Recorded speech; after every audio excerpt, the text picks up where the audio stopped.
han sido víctimas de un ciberataque organizado, planeado, hasta el punto de... Te voy a dar un dato que vas a flipar en colores. Venga, tengo ganas de flipar. También es de esos coches que dice, ¿qué es lo que me maravilla de este coche? Nada. Nada. Nada, porque no hay nada que diga, ¡guau!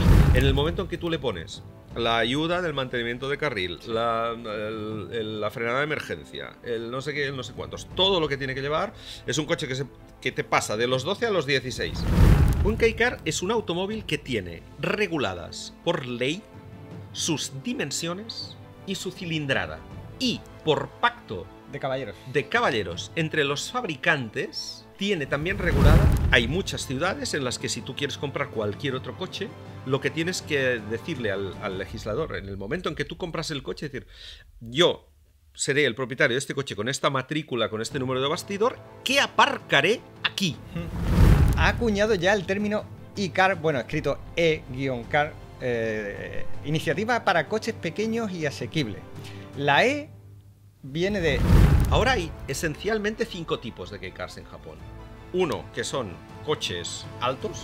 Y solo ha habido un coche europeo, solo uno, que se vendió en Japón como K-Car. Venga, ¿cuál? Señor Dalmau, bienvenido a una nueva edición del podcast de coches.net que sigue para adelante. Bien hallado, Juan Carlos. Vamos. Número 14, ¿eh?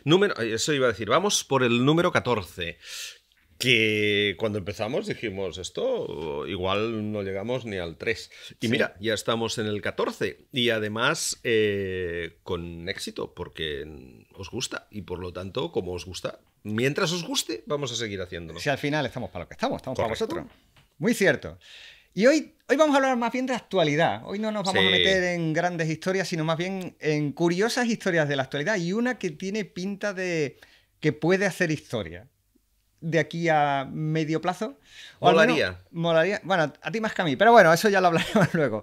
Que tiene que ver además con un tema que a ti te gusta mucho, que son los famosos K-Cars, estos de Japón, estos vehículos así cuadradetes, cúbicos, vamos, de hecho prácticamente. Sí.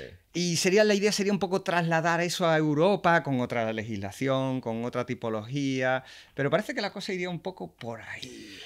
Bueno, sí, parece que Europa se está dando cuenta de que cada vez hay menos gente que puede acceder a un automóvil nuevo por el encarecimiento de los precios de los automóviles nuevos. Culpa, en buena parte también, de la propia legislación europea que les ha impuesto una serie, sobre todo, de elementos de seguridad, que esto es importante, pero que han encarecido mucho los precios. Hay como una especie de tendencia a salir del segmento A, de todos los fabricantes europeos. De hecho, coches del segmento A de fabricación europea solo quedan los de Fiat, el Panda y el 500, porque el resto son asiáticos. Sí, Hyundai i10, ¿vale? Ese tipo de coches. Pero son... Y además con unas ventas cada vez más bajas en Europa, entre otras cosas porque estos coches, al tener que incorporar todos estos elementos de seguridad, se han encarecido tanto que se han puesto prácticamente al mismo nivel que los segmentos B bajo. Sí, a veces te puedes preguntar por qué comprarte un coche más pequeño cuando prácticamente por el mismo precio tienes uno más grande. Sí, exacto. ¿No? Sí, tienes un Sandero, tienes un Citroën C3 o tienes un Grande Panda prácticamente por el mismo precio un coche de segmento A. Entonces, son unas ventas que han caído y aquí se ha generado un hueco por debajo de los 18.000 euros que ya cuestan de base unos coches de estos de segmento B. Hay un hueco que iría desde los 12 hasta los 18.000 euros en los que prácticamente no hay nada, ¿no? Y entonces, teniendo en cuenta, bueno, pues que sucede esto, que hay mucha gente que no puede gastarse 18.000 euros en un coche nuevo, que interesa renovar parque y por lo tanto eliminar coche de segunda mano muy antiguo o coche que está circulando que es muy antiguo, teniendo en cuenta además que las ciudades cada vez ponen más problemas para la entrada de vehículos en sus centros históricos porque que los coches son cada vez más grandes. La Unión Europea parece haber detectado que hay una ventana de oportunidad, ahora hay que llamarlo así.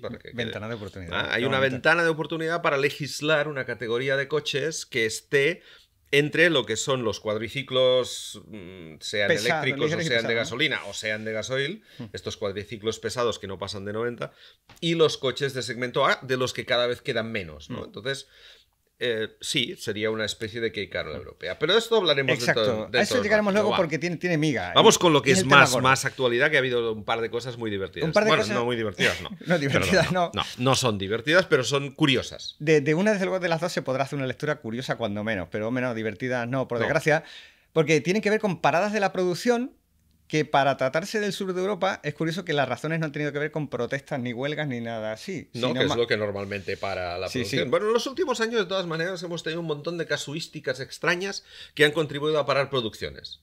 ¿Vale? Tuvimos el COVID, tuvimos la crisis de los semiconductores, tuvimos el problema de los cableados que todos venían de Ucrania cuando empezó la guerra. Es decir, hemos tenido una serie de fenómenos extraños, digamos, ajenos a la industria, que comportaron parones de producción. Pero normalmente, cuando se había parado siempre una producción en Europa Occidental, era por culpa de algún conflicto laboral. Y esta vez no es así. No, de hecho, uno de los dos casos tiene que ver con la realidad del mercado, más bien, y no es un grupo pequeño el que se ha visto afectado. Hablamos de Stellantis. Sí. Ojito ahí. Y que se ha visto obligada a tomar una medida un pelín drástica, que es parar temporalmente la producción en nada menos que 6 fábricas, según parece ser, en Europa. Dos de ellas en España. Dos en España, que serían Zaragoza y Villaverde en Madrid. Y Madrid, sí.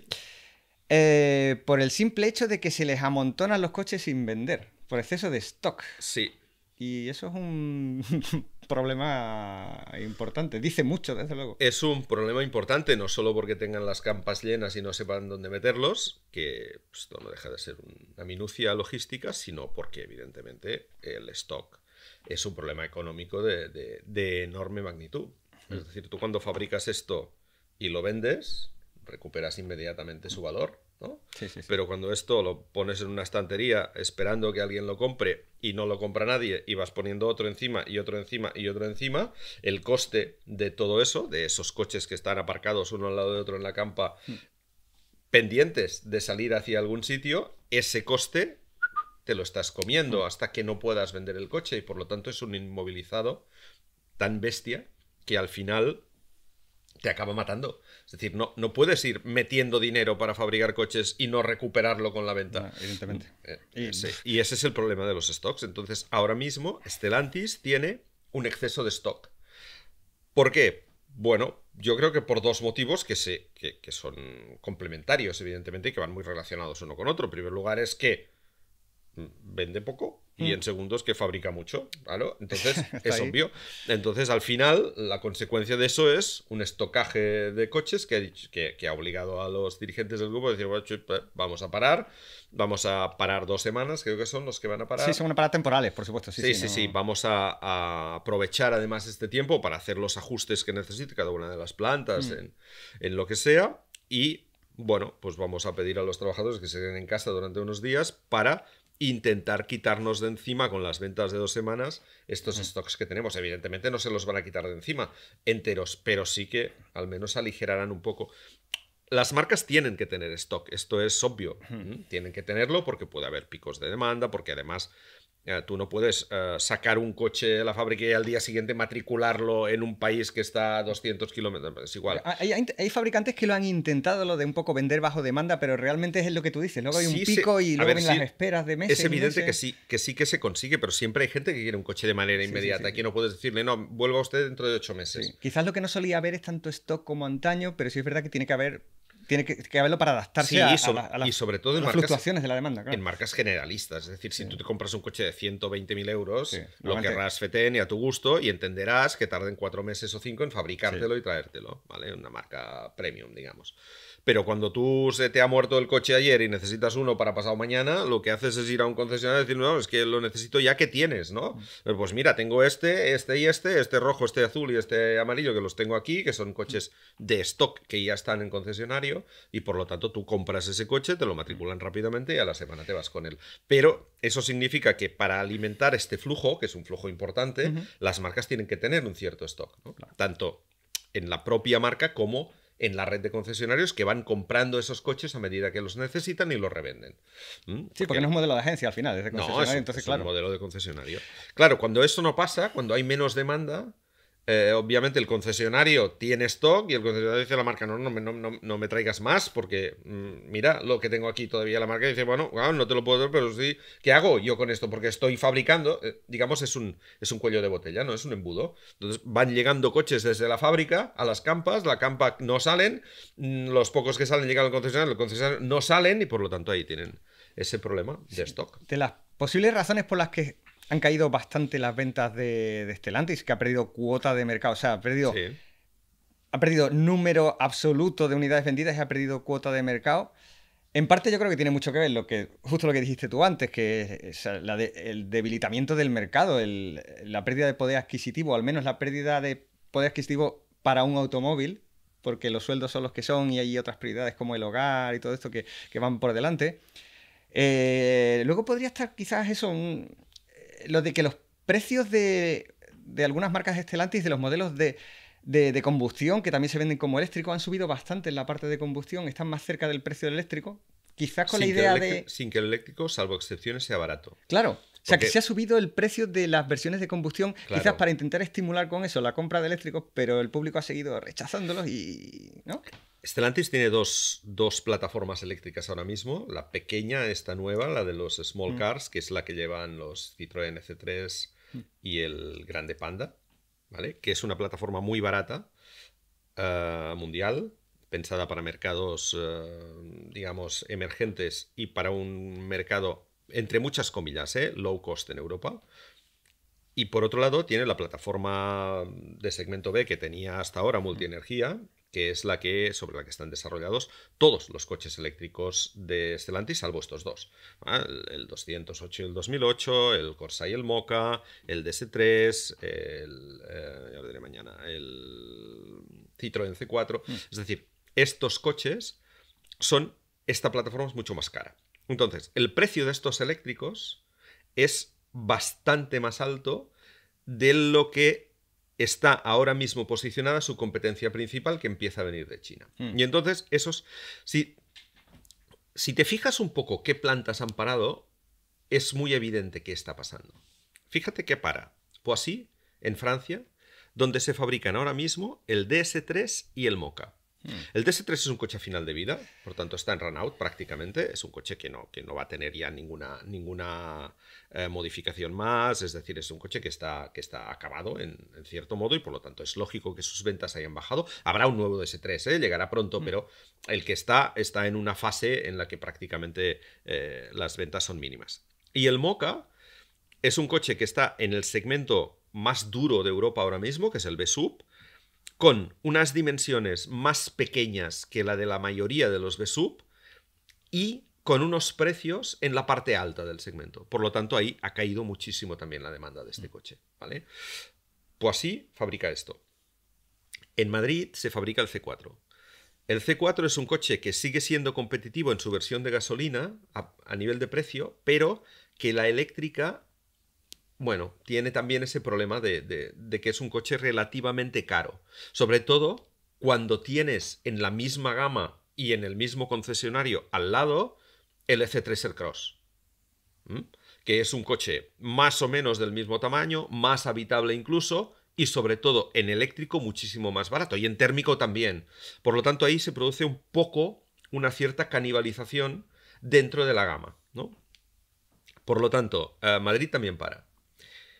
En Italia ha parado Pomigliano. En Pomigliano se fabrica el Tonale y el Dodge Hornet para Estados Unidos. Claro, el Tonale y el Panda pequeño. El de toda la vida. El de toda la vida. El Panda pequeño es un coche que prácticamente se vende exclusivamente en Italia. ¿Ok? También se vende en otros mercados europeos, pero es lo que decíamos del segmento. ¿A qué le ha pasado al Panda? Que se ha encarecido un montón. El Panda era un coche que se vendía a 12.000 euros y se vendía como rosquillas. En el momento en que tú le pones la ayuda del mantenimiento de carril, sí, la frenada de emergencia, el no sé qué, el no sé cuántos, todo lo que tiene que llevar, es un coche que te pasa de los 12 a los 16. Y en los 16 la gente se compra un Sandero porque es más grande. O un Grande Panda. Pone un poco más y llega al Grande Panda de 100 caballos, ¿vale? Por lo tanto, el Panda es uno de los coches que más ha sufrido este incremento de precio obligado por culpa de la Unión Europea. El Tonale El Tonale es un coche que no ha funcionado nunca. Ahora va a haber un rediseño.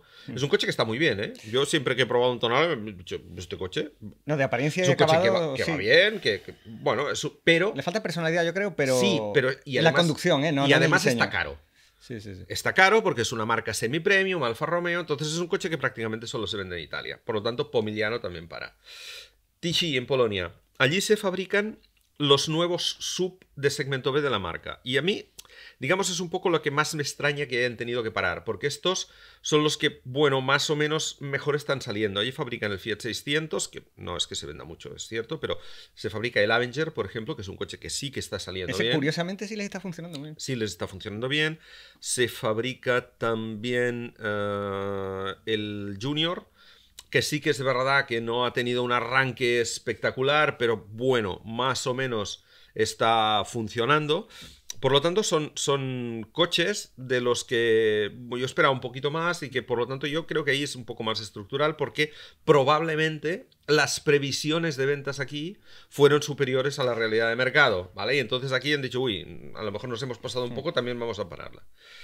Y luego para Zaragoza, donde se fabrican el Y y el Corsa y el 208 eléctrico. Exacto, mismo, sí, ¿vale? esos tres. Claro, el Corsa, que es un coche que es muy competitivo en precio en sus versiones térmicas, sobre todo de cara a rentacar y tal. Sí, se le ve más por eso. Sí, sí, ha acabado la temporada rentacar, por lo tanto hay menos demanda también de Corsa. En el caso del E208 está sufriendo muchísimo, sobre todo en Francia, el efecto Renault 5. ¿Vale? Es decir, ha llegado un rival que es mucho más... Tiene encanto. Exacto, que tiene mucho más encanto y por lo tanto la versión eléctrica del 208, que en Francia, bueno, más o menos se vendía relativamente bien porque estaba a un precio mejor aquilatado que en España, con las bonificaciones que tienen en Francia los coches eléctricos y tal, ¡buah! Le ha entrado por la línea de flotación un rival que la gente se ha enamorado del rival y por lo tanto ha dejado... Y por lo tanto también es comprensible. Y el Y es un coche que... está muy bien, pero que le cuesta arrancar. Marca nueva, pocos mercados, ¿vale? Por lo tanto, claro, estamos viendo que las que están parando... Perdona, he oído un dato que no sé si es cierto, habría que contrastarlo, pero he oído que se han vendido menos Y de la nueva generación que Ferraris en Europa. Pues no lo sé, no tengo el dato. Yo lo he oído y me queda un poco así. La verdad es que el Y le está costando muchísimo arrancar y es otra lástima, porque es un coche pintón, es un coche que va bien. Yo estoy absolutamente enamorado del HF de 280 caballos, ya lo dije en su momento y cuando hice el vídeo. Es un aparato. Hombre, si va tan bien o mejor que el Junior eléctrico. Va mejor que el Junior. Bueno, va mejor. Va como el Junior. Que me gustó mucho, ese me sorprendió mucho para bien. Veloce. Veloce, sí.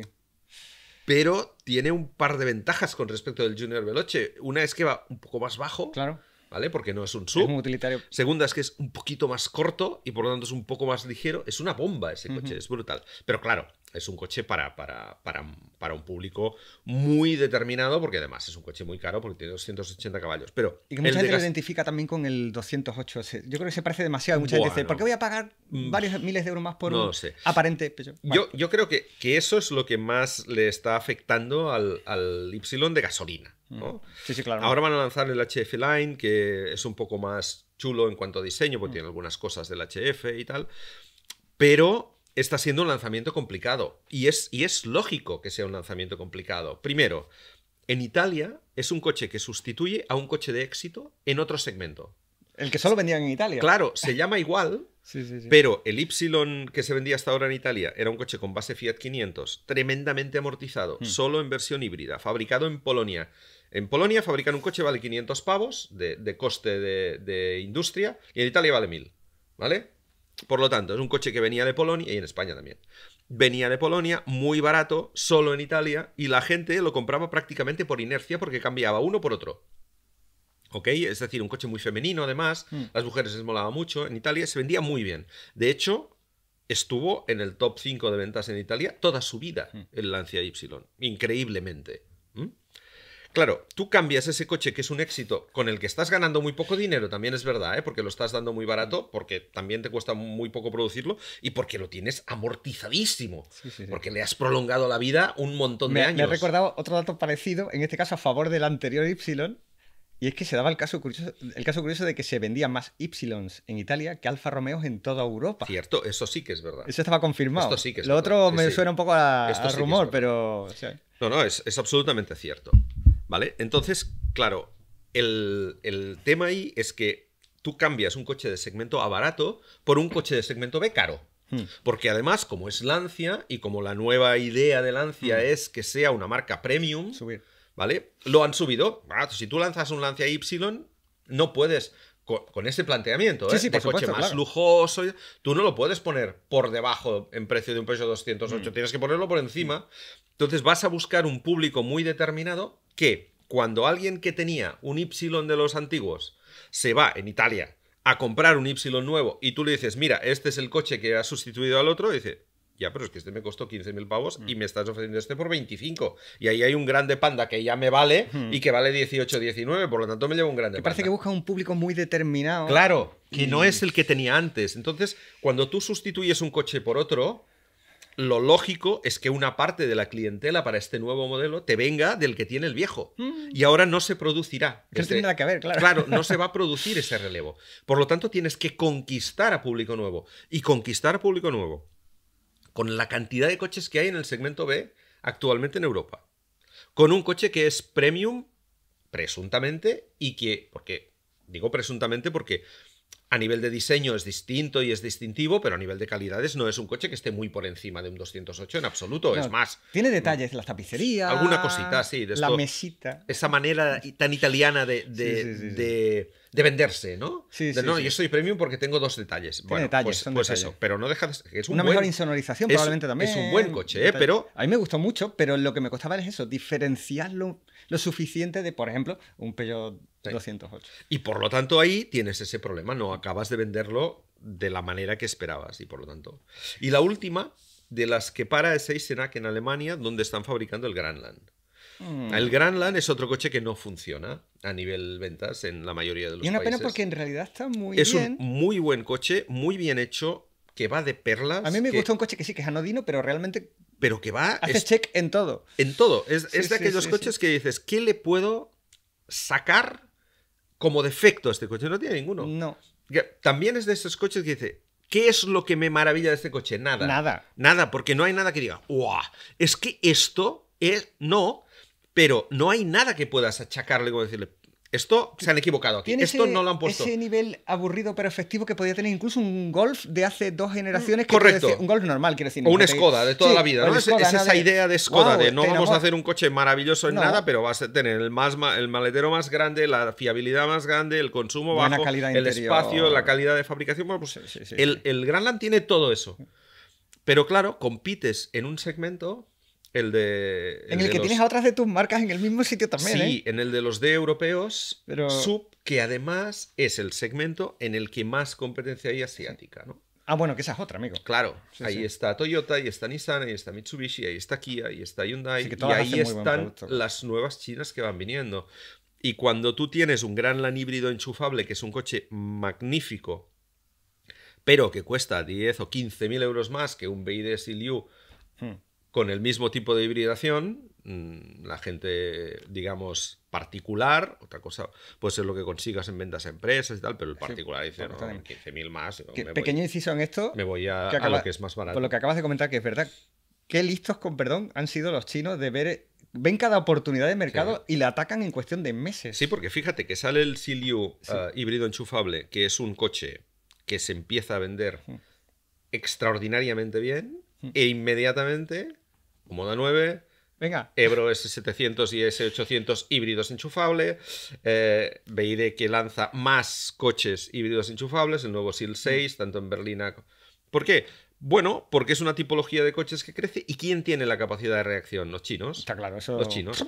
Los europeos ya los tienen también, porque el Grandland tiene una versión híbrida enchufable y que va muy bien, y que hace prácticamente 100 kilómetros ya. No tanto, hace 80. Pues va incluso mejor, pero claro, la relación producto-precio... El precio. Estamos volviendo siempre a lo mismo, el precio. Y por lo tanto, es un coche además que nunca ha estado en la lista de la compra, ¿no? Te dices un coche de segmento de pues, un 5008, un Tiguan, y es injusto hasta por nuestra parte un Sorento, este tipo de el Grandland, nadie se acuerda de él, ¿no? Y puede que esté ahí en parte el problema, porque lo hemos comentado antes una vez, en que yo comprendo que exista Opel sobre todo para Alemania, pero no puede ser también que tengan demasiadas marcas entre Stellantis y se están pisando unas a otras. Eso no explicaría la caída de ventas, porque al final, si no te compras uno, te compras otro, pero un poco la sensación un poco caótica de la Stellantis actual que hay que tiene que poner orden, porque... Sí, pero eso el público, digamos, lo percibe poco.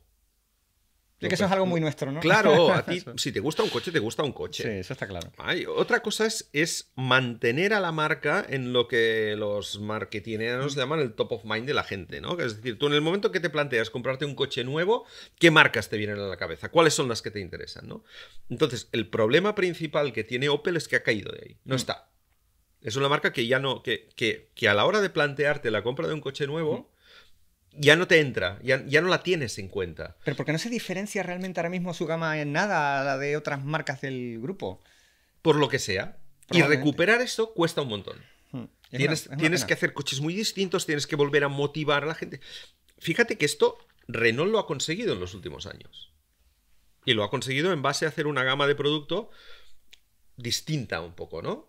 Con la llegada de la hibridación, que es lo que el público está pidiendo, con unos rediseños bien hechos, con una calidad sobre todo de producto superior a la que tenían antes. Un Austral es muy superior a un Kadjar, muchísimo. Y además con estos toques últimos, ¿no? Que si el R5, que si el R4... Sí, que son modelos de imagen probablemente. Que exacto, ¿vale? Por lo tanto, bueno, pero al final ha conseguido reposicionar a la marca en la cabeza de la gente. Y eso es algo ahora, en el top of mind de la gente están las japonesas, Toyota, esencialmente, las coreanas, Hyundai y Kia, están muy metidas ya en el top of mind. Y algunas marcas generalistas para algunos determinados segmentos. ¿Ok? Y ahora las que están entrando, no como top of mind, pero eso también lo tengo que mirar, son las chinas. ¿Quiénes están perdiendo? ¿Quiénes están cediendo ese protagonismo ahí? Pues las tradicionales generalistas que han, digamos, llevado a cabo una política de producto un poco errática y sobre todo que se han encarecido. Y hablo ahí de Opel, por ejemplo, pero también de Peugeot, también de Ford y también de Volkswagen, por ejemplo. Volkswagen. Que Volkswagen era el número uno siempre en top of mind, ¿no? Es decir, tengo que comprarme un coche. Primero miro que tiene Volkswagen y luego miro que, uy, es carito, se me escapa un poco, miro que hay además, ¿no? Esto ya no pasa. Y por lo tanto, bueno, hay una serie de marcas que están en esta transición de a ver a dónde van y cómo reactivan ese interés que tiene que tener el mercado para conseguir realmente eso, reducir esos stocks y continuar vendiendo al mismo ritmo que vendían hasta ahora. Sí. Porque si no, el problema que tienes es de sobreproducción. Y cuando entramos en sobreproducción, vendrá alguien arriba de Stellantis cuando los números empiecen a ser muy rojos y dirá, a ver, y lo siento, porque hay ejemplos que nos afectan, pero por ejemplo, en el caso de, voy a poner el de Pomigliano, ¿no? El sustituto del Tonale, cuando lo tengamos, va a ser sobre plataforma Stellantis PSA, para entendernos. Ya es Stellantis nueva, pero porque el Tonale sigue teniendo una plataforma FCA. Sí. Pero el nuevo ya tendrá plataforma PSA, por lo tanto será compatible con cualquier otra fábrica que... Pues el Grandland, que lo estamos haciendo en Eisenach, vamos a pasarlo a Pomigliano. Es que al final esas son las plataformas que ya se han extendido. Correcto, porque es la misma plataforma. O lo pasamos al fin y al cabo, con los problemas que estamos teniendo con este coche, lo pasamos a donde estamos fabricando. Yo creo que la tecnología del lado francés es la que se está extendiendo a toda Stellantis, digamos. Pues lo pasamos a la fábrica que está haciendo el 3008 y el 5008. ¿Y qué hacemos con esa? Pues la cerramos. La cerramos porque en el fondo tenemos más capacidad de producción ahora mismo de lo que el mercado nos está demandando. Bueno, alguien como Audi no la tembló el pulso cuando sacaron la versión última del e-tron, el Q8 e-tron y tal. Oye, que no lo vendemos, cerramos la planta. La de Bélgica, bueno, la han vendido. Sí. Y veremos más casos. Y Ford ha vendido la de Saint Louis. Bueno, la ha cerrado porque no la ha podido vender. Es una lástima, pero... Claro, es decir, esto, por desgracia, lo vamos a ir viendo. Habrá, digamos, dos tendencias, ¿no? Las fábricas de toda la vida de estos fabricantes europeos que tienen una sobrecapacidad ahora mismo y que además algunas están derivando producciones a otros sitios. Bueno, el caso del Polo, que llega de Sudáfrica. Es verdad. ¿No? Por ejemplo. Ya no es Navarro. Claro. O de coches, sobre todo pequeños, que van a empezar a venir de la India. Los pickups vienen todos de Tailandia. Es decir, estamos viendo este proceso que además comporta que fábricas tradicionales en Europa, pues algunas caigan. Y por otro lado, ¿qué estamos viendo? Estamos viendo que los fabricantes chinos deberán empezar a fabricar en Europa para poder vender en Europa sin los aranceles que ahora tienen. Y por lo tanto, pues ya hemos empezado con algunos casos como Ebro, por ejemplo, pero BYD va a ser una de las primeras en inaugurar su planta de producción en Hungría, y a partir de aquí todas las demás están esperando un poco acontecimientos para decidir si se implantan nuevo en los países del este, esencialmente de Europa, porque son más baratos que los del oeste, o si por otro lado pueden comprar, adquirir alguna de las plantas que están cerrando o a punto de cerrar o en un momento malo en Europa. Bueno, me la vendes y ya la tengo hecha y solo tengo que lista para empezar a adaptarla. Además, la mayoría, eso sí que es verdad, que la mayoría de las grandes plantas en Europa, sí que es cierto que algunas, como por ejemplo la de Audi en Bélgica, o otras que han ido cerrando o que tienen problemas, Mirafiori en Italia, por ejemplo, están muy metidas en lo que es, digamos, las tramas urbanas, porque son plantas antiguas y ahí la logística es complicada y tal, pero hay muchas que son nuevas, 40, 50 años, pueden considerarse todavía nuevas. Sí, es verdad, ¿no? que hay plantas que se han visto absorbidas por las ciudades. Claro, que estas todavía siguen estando en las afueras, por lo tanto, logísticamente son más utilizables y más comprables, y que además son plantas, todas las que hay en Europa, que por la normativa, por cómo ha ido empujando ahí a la Unión Europea, les ha obligado a todas a irse actualizando. Y son plantas, la mayoría de ellas, actualizadas y muy competitivas. Las españolas, las primeras. Bueno, pues en resumen con este tema, lo que está claro es que esto sirve de toque de atención muy grande, de que hay que readaptarse, hay que quizá replantear la estrategia de gama de cada una de las marcas de Stellantis. Y de precio. De precio tienen que resolver, y de precio. Que técnicamente ya están en ello, pero se va a tardar mucho tiempo en resolver la cuestión de imagen, que supongo que en unos países habrá afectado más que en otros, sí. Pero la crisis de imagen que ha tenido por productos defectuosos, por mucho que ya hayan... Poco fiables. Poco fiables, exacto, más que defectuosos, poco fiables, que es casi peor. Sí. Pero el hecho de que, por mucho que pongan solución técnica, diluir esa percepción en la imagen del público es muy complicado. Sí, es que hay gente que ha dicho un coche de esta marca nunca más, porque ha tenido muchos problemas. Antes ¿no? decía, esto de diferenciar entre marcas es muy nuestro, es verdad, sí, nosotros por deformación profesional sí, pero el público ha empezado a captar que Opel es Stellantis, que Peugeot es Stellantis, que Citroën también, que Fiat también, que Jeep también, y ahora cuando hay algo bueno para una marca, se hace un efecto halo positivo para todo el grupo, pero cuando ocurren cosas malas para una marca, y en este caso para varias de ellas, el daño es mucho más grande. Entonces, bueno, Antonio Filosa, ya hemos hablado de él en otro podcast, ahora tiene trabajo por delante. Tiene trabajo. Y ojalá que salga bien, y que haya que esto se revierta. Ahora más brevemente, porque es más un caso, es un caso igual de dramático, pero un poquito más curioso en cierto modo, y que afecta a menos público porque hablamos de unas marcas más de lujo, es lo que le ha pasado a los amigos de Jaguar Land Rover, actualmente más bien Land Rover, porque Jaguar está en el limbo hasta que resucite, y es que han sido víctimas de un ciberataque, pero no un ciberataque de, oye, que voy a ver si... No, o sea, organizado, planeado hasta el punto de que ha conseguido detener por completo la producción de Jaguar Land Rover. Por lo menos 2 de sus plantas han parado totalmente. Estas que tienen nombres tan facilones como Halewood y Solihull. Sí, la de Solihull es la de Land Rover toda la vida. Sí. Pues están paradas completamente.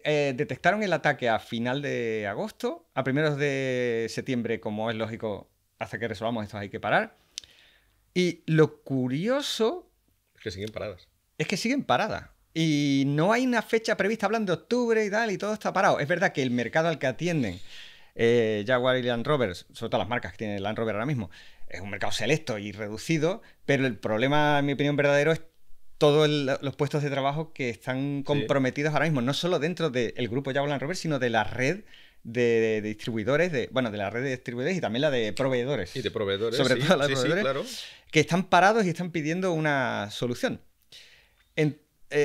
Podríamos ser un poco cabroncetes ahí y decir que no tendrán problemas de stock. Pero no. Pero es que... Eres malo, sí. Sí, soy un poco malo. Eres malo, pero tienes razón.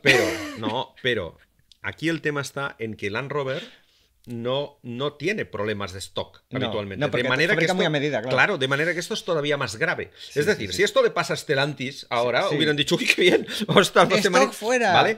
Pero claro, sí. El caso es que Land Rover es una de las marcas, es una marca premium y sí que es una marca que trabaja sobre pedido. Prácticamente en un 90% de su producción. Sí. Es decir, el cliente, lo que decíamos antes, el cliente que se gasta 120.000 euros en un Range Rover Sport, lo quiere con la tapicería blanca, con el climatizador de 4 zonas, con los asientos traseros individuales y de color granate, con el techo negro y una franja de no sé qué. Exacto. Bueno, y lo configura así, y lo quiere así, y se lo fabrican así. Por lo tanto, hay ahora mismo un montón de clientes esperando coche que le han dicho, bueno... como mínimo un mes más. Bueno. Y este es el problema. El problema, digamos, no es un problema no tener stock. Porque sí, van a digamos, el hecho de ser una marca que trabaja con muy poco stock, al tener que parar por una causa ajena, le complica todavía más. Y que el tipo de cliente que compra este tipo de vehículos, pues tampoco hay que preocuparse mucho porque al final lo compra porque puede, no porque lo necesite y tal. A mí lo que me preocupa, evidentemente, es lo Ya, pero es un cliente muy exigente que va a llamar cada día, ¿eh? Es más, sus abogados. Bueno, no lo sé si van a ser sus abogados o él, pero claro, es un cliente también que se conforma menos con determinadas explicaciones. Es que nos han hackeado y no podemos fabricarlo. ¿Cómo que han hackeado? ¿Yo qué culpa tengo? ¿no? ¿Usted sabe quién soy yo? De entrada, ya resulta sorprendente que... Bueno, aquí hay 2 cosas, ¿no? Primera, que está clarísimo que cualquier empresa hoy en día funciona de una manera muy determinada y tiene una digamos, dependencia al 100% de todos sus procesos informatizados. Es decir, claro, cuando tú produces on time, como se llama ahora, cada pieza que sale de un proveedor sale con un código de barras. Ese código de barras dice a qué coche va, dónde va, a qué hora se montará, en qué puesto de trabajo. Está todo orquestado. Todo, absolutamente, todo. Entonces, cada pieza que existe tiene un carnet de identidad. Y esa pieza va al punto al que va y no hay posibilidad de error. En el momento en que tú te quedas sin la posibilidad de gestionar todo eso, de leer todo eso, claro, tienes que parar. Es que no tienes otra. No puedes decir, no, vete al almacén y coge 2 parabrisas. Esto no funciona así. Claro, no funciona así, no existe. Entonces, en el momento en que a ti se te cae el sistema, se te cae todo y tienes que parar. Pero es que además, el proveedor... te dice, toma esto, no, es que no puedo leerlo esto. Bueno, pues no, es que no me lo puedes entrar. Porque es que no lo puedo leer, no sé dónde va. Es que es muy bestia esto. Sí. Es una paralización completa. Exacto. ¿Y quién ha sido, Juan Carlos? Va, cuéntame. A ver, primero el por qué ha sido. Y ahora vamos a ver qué ha sido. El por qué, porque uno puede pensar, bueno, esto es para robar secretos industriales y tal. No parece que sea el caso. Uno podría pensar que por eso no. Al final es simplemente 2 motivos. El primero está muy claro. Pasta, ¿no? Paralizar a la compañía para exigir un rescate, lo que se llama ransomware, que es... Pero lo que se busca aún ha sido no solo bloquear los ordenadores de los trabajadores, lo que han querido es paralizar lo que tú dices, la cadena de producción al completo, y luego un motivo secundario es para causar el caos, o sea, una parte de diversión. Pero yo creo que esa es la excusa social de este tipo de personas. Al final, lo que lo mueve todo en el mundo evidentemente es la pasta. Entonces... Hay un grupo de hackers que son los que se han encargado de esto y tienen un nombre curioso que es Scattered Lapsus Hunters. Cuidado, ahí lo he soltado.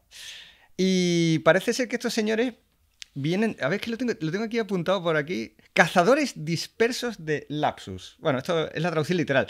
Pero según parece, es una especie de coalición que han montado los supervivientes de 3 grupos de hackers que ya existían y que tenían distintas maneras de proceder. Entonces, este grupo que ha reivindicado, digamos, el ataque, se compone de integrantes del grupo Lapsus con $1 al final, que ya habían atacado a grandes compañías tecnológicas como Nvidia, Microsoft y algunas de estas. Otro grupo que se llama Scatter Spider, cuya especialidad era la ingeniería social, básicamente engañar a trabajadores de empresas para que les diesen sus datos, contraseñas, datos de conexión y todo eso, y acceder a los ordenadores de la empresa a través de ello. Y otro grupo que se llama Shiny Hunters, un grupo especializado en el robo masivo de datos y su posterior venta o filtración. En este caso parece que no ha ido tanto por ahí, sino simplemente vamos a parar a toda la compañía y les vamos a sacar la pasta y tal. Y de momento está claro que... Me imagino que habrá habido contactos entre la compañía y los hackers, pero no se ha encontrado una solución. Ahora la situación es la que es. Está la policía de por medio, la agencia británica especializada en crímenes de ciberseguridad e incluso el gobierno británico escuchando las peticiones tanto de Jaguar Land Rovers como sobre todo de los proveedores de, oye, ¿qué hacemos con toda esta gente a la que tenemos en paro técnico ahora mismo, ¿no? Claro. Y entonces hay que ver qué soluciones dar, porque las causas están ahí. Y parece ser que, por lo que tengo apuntado y por lo que he estado leyendo, evidentemente Jaguar Land Rover tiene que recuperar la posibilidad de continuar operando. Será a base seguramente de pagar ese rescate, porque es muy difícil salir de otra manera, porque al final los datos están cifrados y no se me ocurre de otra manera que no sea eso, o volver a empezar, lo que significaría perder años y perder prácticamente el negocio. O, en el caso de los proveedores, por ejemplo, se ha pedido al gobierno de Gran Bretaña que intervenga, y las opciones que parece que están en la cartera son que el gobierno compre esos componentes temporalmente, sea el que pague a los proveedores, para luego ser el que venda a Land Rover, o bien ofrecer préstamos suaves para que puedan seguir operando y sobre todo pagando a sus empleados, tanto Land Rover como sobre todo, insisto, la red de proveedores que son al final los que están más perjudicados por esto, porque al fin y al cabo se entiende que Jaguar Land Rover tiene un colchón más o menos con el que, oye, ir tirando. Bueno. Pero tal, lo que parece descartado es que se haga un ERTE, como pasó, por ejemplo, en la época del COVID y tal. Entonces, de momento, lo que se busca es ayudar a las empresas determinadas que están involucradas en la cadena de suministro de JLR. Y yo lo que me imagino, me gustaría ver por un agujerito los consejos de administración del resto de grandes marcas ahora mismo, es un aviso esto, pidiendo informes por todas partes de cómo tienen todo a nivel de ciberseguridad y qué pueden hacer para que no les pase lo mismo, porque realmente esto te hunde. Sí, es que te quedas sin la posibilidad de hacer tu principal... No es ya que te roben datos, que te bloqueen no sé qué, que te cogen una patente. No, es que bloquean la posibilidad de que sigas haciendo el trabajo. Y por lo tanto, de que sigas con tu actividad, que no necesariamente ganando dinero, es simplemente tu actividad principal, que es producir bienes de consumo, ¿no? Te impiden esa producción. A mí me parece muy, muy heavy. Y reponerte de eso, a ver, vengo del mundo de la informática, pero no soy un experto en ciberseguridad, ni mucho menos. Pero que veo muy difícil salir de eso sin pasar por caja y ceder, en este caso, porque la encriptación de los datos puede ser prácticamente irreversible en la práctica, y porque volver a empezar te puede llevar una década y no puedes hacerlo, es cerrar. Es una barbaridad. Entonces, en la salida es difícil. Y es curioso porque muchas víctimas de estos grupos de hackers, sobre todo el que es el núcleo de la especie de coalición que ha montado todo este follón con JLR, habían atacado con anterioridad, fíjate, es lo que te dije, Microsoft, Nvidia, pero Samsung, Okta que se dedica a la ciberseguridad. Correcto. Y la usamos en nuestra empresa. Tal. Ubisoft, la de los videojuegos, tal. Y también atacaron al Ministerio de Salud de Brasil. Yo creo que eso sea los becarios que tendrían ahí en práctica. Oye, ve probando con el Ministerio de Salud que luego ya atacarás a Microsoft. O sea, que muchas de sus víctimas han sido grandes empresas de tecnología, de software. Sí. O sea, que el nivel lo tienen. Y atreverse con todo un grupo es que podría ser una nueva fase de práctica. Vamos a empezar con un grupo que quieras que no es reducido, como JLR y que igual... Sí, luego ya atacaremos a Toyota. ¿Tú te imaginas que paralizar a Toyota a nivel global? Bueno, no quiero ni pensarlo. Y además me sorprende mucho las técnicas que han utilizado para robar datos sensibles y extorsionar. Fíjate, técnica basada en ingeniería social, que lo decía antes, que es básicamente el engaño, ¿no? El hacerse pasar por otra persona. Sí. En nuestra propia empresa también hacemos cursos de esto, en lo que nos explican, oye, cuidado, que si te viene el CEO de la empresa Oye, Dalmau, a ver si me haces el favor, me prestas 10.000 euros, que es que tengo un problema. Hombre, es para pensárselo, ¿no? Oye, ¿tenías a mano tu contraseña, Joan? Que es que voy a... No. Entonces, hay gente que cae en esto y son tácticas de ingeniería social, técnicas de ingeniería social que se han aplicado seguramente aquí también. Luego están otras más directas, más estilo de película, que es comprar contraseñas a empleados o ex empleados que todavía las tuviesen activas. Engañar a los servicios de soporte técnico haciéndose pasar por alguien de la compañía, por ejemplo. E incluso, y esto es muy de película de 007, duplicar tarjetas SIM de empleado para tener acceso a su dispositivo seguro, supuestamente. Correcto. Al duplicar la tarjeta SIM, si te mandan un SMS de, oye, para conectarte tienes que meter este código. Perfecto, tengo tu teléfono duplicado. Sí. Y es alucinante. Pero lo que todavía me hace que me explote más la cabeza es el perfil de los miembros de... Porque tú piensas, ¿no? Estos son un grupo de personas sesudas con 500 años de experiencia en esto y que llevan toda la vida. No. Principalmente adolescentes y jóvenes son los que han llevado esto. Y es como la película esta, o sea, como la serie esta, ¿cómo se llamaba? Mr. Robot. Sí. Pues son el perfil de tío este de capucha negra y tal, que decimos, no, un hacker no es eso. Pues parece ser que en este caso va muy por ahí.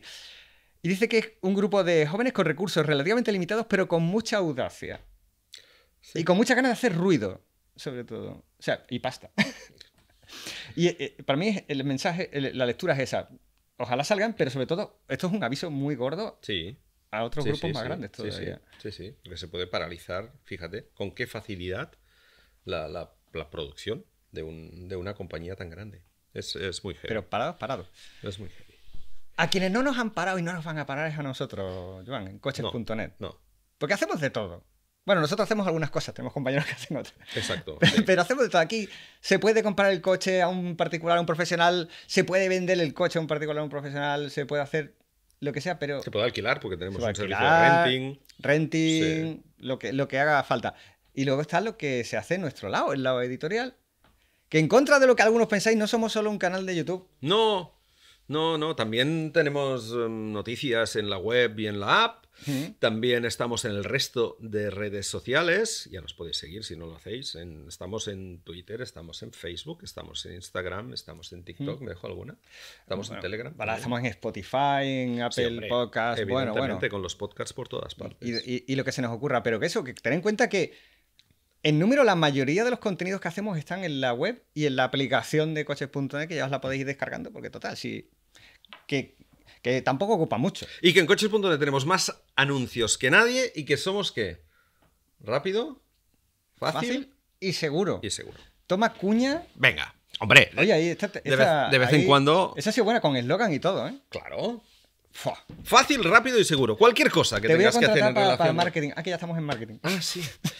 ¿En marketing? Venga, disparamos. Vamos a por el tema que nos traía aquí, porque llevamos medio podcast y todavía no hemos empezado. Y este es muy tuyo, porque al menos el origen, bueno, no el origen de lo que puede pasar, pero sí el paralelismo de todo esto. Porque tú hablabas antes de que viendo que el segmento A se está diluyendo y casi desapareciendo a causa de, en buena parte, el coste de los vehículos pequeños, en parte porque ahora tienen que llevar un mínimo de 8 sistemas de seguridad activa y asistentes a la conducción obligatorio en toda unidad que se matricula y que eleva enormemente el precio.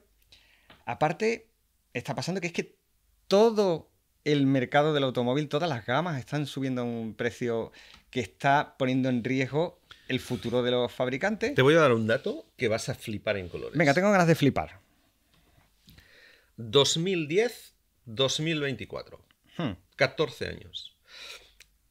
¿Sabes lo que ha subido el sueldo medio en España desde 2010 a 2024? Di una cifra. No sé, el mío de entonces para acá como mucho un día. No, el medio no lo sé. El medio. No tengo ni idea. No tienes ni idea. A lo mejor te sorprende. Sí. Un 27%. Ah, mira, oye. ¿Qué te parece? Está bien. Enhorabuena a todo lo que le ha subido el sueldo. ¿Te parece más o menos correcto? Hombre, depende de dónde venga.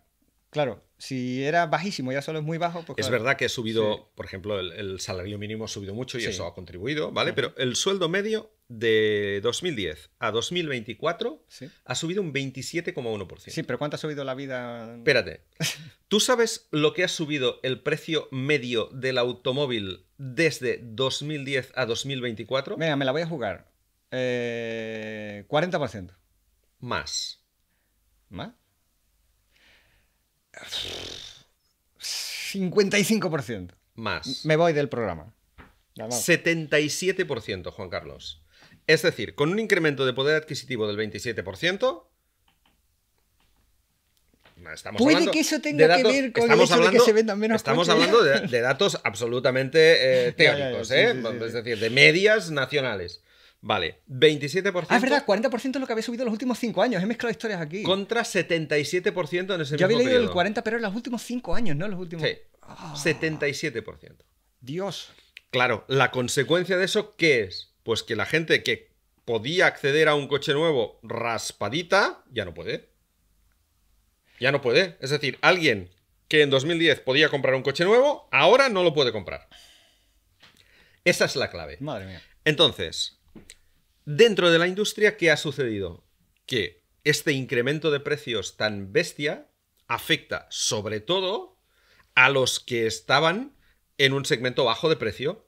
Claro. Es decir, si tú tienes un presupuesto de 50.000 euros para comprarte un coche y hace 15 años podías comprarte un sub de segmento E con extras y con no sé qué, y ahora te puedes comprar un sub de segmento C con 2 extras, dices, bueno, compro un coche más pequeño, pero sigo pudiendo comprarme un coche. Hombre, yo recuerdo que antes de la crisis del ladrillo había mucho Audi Q7 por la calle, ¿eh? Bueno, y mucho Cayenne metido en hipotecas. Pero, Sí, es verdad. ahora, Es verdad. en el segmento pequeño, es decir, si tú hace 15 años te podías comprar un Clio de 100 caballitos de gasolina medio pelado, ahora no. Porque tu sueldo ha subido un 27% y el Clio se ha alargado un 77% arriba. ¿Qué te queda por debajo? No, el segmento A, el Panda. No. El Panda, que valía 9.000 euros en... El Panda todavía es peor. Porque no ha subido un 77%, ha subido un 100%. Claro. ¿Mm? Porque en estos segmentos pequeños es donde más se ha notado ese incremento de precio debido a las nuevas ayudas a la conducción. Porque claro, si tú te compras un Mercedes GLC y viene Europa y te dice, no, es que tienes que ponerle el mantenimiento de carril, el etilómetro, el medidor de distancia, el control de crucero Mira, te lo activo voy a leer porque lo tengo aquí. y no sé qué más. Un Fiat Panda hoy debe llevar incorporado Sí, en el vehículo de serie sí. asistente de velocidad inteligente. Eso significa el trastito este que te dice, que te estás pasando de velocidad. Exacto. Y además un botoncito Con reconocimiento de señales, claro, con porque cámaras, es que si ¿eh? no puedes decirle Sí, sí. a qué velocidad tienes que ir. ¿Vale? Es decir, necesitas reconocer la velocidad y que el coche te diga, que ahí pone 30 y estás yendo a 42, Sí, pavo. sí. Y pap, te empieza a... Pero, además, con limitador. ¿Vale? Es decir, que el coche te dice, ¿quieres ir a 30? Ah, sí, sí, sí. Vale, pum, Ok. le das al botoncito, el coche, Eso pum, tiene que y, venir se ya pone, de y serie. se pone a 30, ¿vale? Esto de serie. Sistema de mantenimiento de carril, no de que no ya de lo de la No es aviso de salida, no es el de mantenimiento, es el aviso de salida. a del la, a carril. la contraria. Sí, es El decir, cuidado que te está saliendo. exacto, Vale. pero cuidado que te está saliendo, pero Bob, con corrección. Sí, el volante tira de ti. ¿Vale? Eso viene de serie. Detector de fatiga y somnolencia, que esto se puede hacer. La manera más básica es con un sensor de presión, de Sí, par en el volante y tal. pero la mayoría ya llevan llevan la cámaras cámara. que muchas veces nos decís, oye, en los vídeos, esas lucecitas que se ve que parpadean, que en realidad no se ve cómo parpadean, pero las cámaras de vídeo lo detectan. ¿Eso Sí. qué es? Te está mirando la cara. Sí. Y si tú miras un poquito mientras hablas con alguien al lado, ¿Qué te pipi, dice? Sí. a parar, pare usted. Se Está cansado, está tómese un relax. Un relax. un O relax, sí. Preste atención a la conducción. Sí. Bueno, hay coches que lo dicen en inglés, como... Y había alguno de origen chino, a mí el que más me gustaba, que decía. Que no sé si estaba Miquel conmigo. Conduzca mientras conduce. Exacto. Esto era un MG. Es un MG. Yo me quedo, conduzca mientras conduce. Sí. Buena propuesta. Sí. Voy a hacerlo así. Pues, eso viene también de serie. Cámara trasera, como mínimo la trasera, con detección de tráfico cruzado, que está muy bien, ¿eh? Mm. Es lo que vas a salir un poco despistado de la plaza de aparcamiento, pipi, que se te cruza una bici. Correcto. O sea, me parece una iniciativa genial y además nos ha salvado un despiste, pero tiene que venir y cuesta dinero, implica cámara trasera y un software que detecte el movimiento y lo interprete como una personita, como un ciclista o como tal. Registrador de datos de eventos, la caja negra del coche. Sí. Que esto es fantástico para las aseguradoras. Bueno, de momento no pueden entrar ahí. No, pero lo va a ser porque es en plan... No pueden entrar, ojo, no pueden entrar cuando se produce un siniestro. ¿Vale? Es decir, no pueden... Una compañía de seguros no puede todavía analizar un coche que ha tenido un siniestro y decir, no te voy a pagar porque ibas a 130. Eso no lo puede hacer. Es que eso ya no es lo que vamos, desde luego. Pero sí que hay compañías de seguros que, sobre todo a gente joven, les ofrecen primas más baratas si pueden analizar su conducción. ¿Vale? Es decir, si el aparatito les transmite que tú conduces esencialmente de día, no de noche, que no superas los límites de velocidad y tal, pagas ese dinero. En el momento en que te pasas de eso, no hace falta que tengas un accidente. En el momento en que el aparatito detecta que estás conduciendo más horas de noche de las que habías prometido, que vas a 140 en lugar de 120, te dice, no te respeto el precio y tienes que pagar más. Por lo tanto, al final acabaremos llevando. Pero eso tienen que llevarlo todos los coches para que, teóricamente es, para que los fabricantes puedan, mediante el análisis de esos datos, mejorar las características de seguridad del coche. Es decir, que si el aparato detecta que ese coche se ha salido de la carretera porque ha tomado una curva de 50 a 150, el fabricante va a decir, bueno, voy a intentar a ver si pongo un sistema que cuando gires a 150 te aguante... Estoy caricaturizando, pero sé por dónde vas, pero es un poco eso. De momento, para eso, pero ya está metido en el coche. Sí, ya te digo, y esto va para un control absoluto de la actividad, de una manera u otra, de los conductores. Aunque bueno, si lo pensamos bien, Google ya lo hace con nosotros y no nos hace descuentos en nada. No. Somos el producto. Luego, la interfaz para la instalación de un alcoholímetro antiarranque. Que no es que lo lleve el coche ya, pero 0-0 es lo que nos van a pedir algún día. Sí. Que tiene lógica. Y luego, alerta de cinturón de seguridad en todas las plazas, lo sabemos muy bien. Cada vez que ponemos una mochila con las cámaras en un asiento trasero hay que abrocharla. Sí, porque si no pita. Porque si no es un niño chico sentado atrás según el coche. Y la señal de frenado de emergencia, que es esto de que frenas fuerte y se encienden tal. Sí. Que en algunos modelos es particularmente sensible y asustas a quien viene de cara cuando frenas un poquito deprisa y se encienden luces. Ahí ya es un tema de... Pero es bueno porque avisa sobre todo a los que vienen detrás de que has frenado fuerte. Bueno, y esto por no hablar de otra cosa que sí entiendo que tiene mucha lógica, que es lo de la posibilidad de llamada de emergencia o incluso el aviso automático en caso de accidente de localización, que ese para mí tiene sentido. Que todo esto está muy bien, pero que cuesta un dinero. Claro. Que se aplica... Y si eso tú, es lo que te decía yo, es decir, tú le dices a Mercedes que tiene que meter todo eso en el GLC y dice, vale, pues ahora pondré el sensor este del alcoholímetro, porque todo lo demás ya lo lleva. Por lo tanto, el precio del coche sigue siendo el mismo. Pero en un Panda, que vale 12.000 euros, esto vale 5.000.